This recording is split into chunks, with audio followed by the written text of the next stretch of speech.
So guys, nahuman naman ang kaupat nga adlaw sa impeachment trial ni Vice President Sara Duterte guys no. So unsa may mga highlights nga akong nabantayan guys no or inyo siguro po ning nabantayan di ba? Una guys is ang katong word nga typo.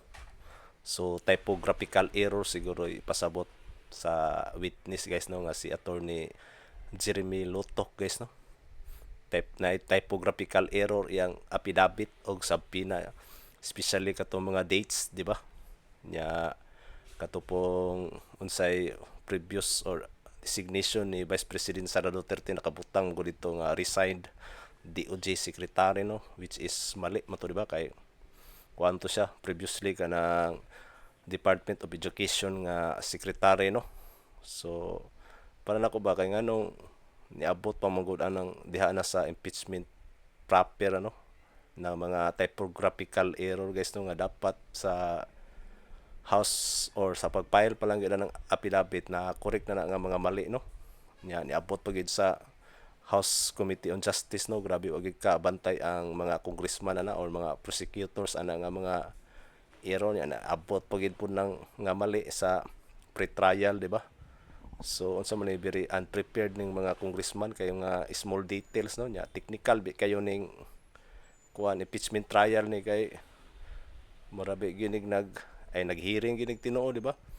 nya nahimo na sila katuanan kay atong dito ningon tong prosecution nga photocopy is the new original man gyud di ba bisan walay proper authentication sa document di ba nya ang witness pod guys nga si attorney Lotok is sige siya tan-aw sa iyang notes so may pasabot ana guys wala siya ka balo sa iyang affidavit nga gibuhat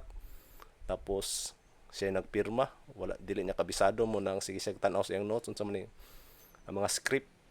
siguro wala pa na memorize or nalimtan siguro niya di ba kay gisita na magid siya sa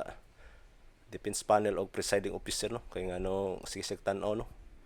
nya ang isa sa mga highlights guys is nagwaray si og statement si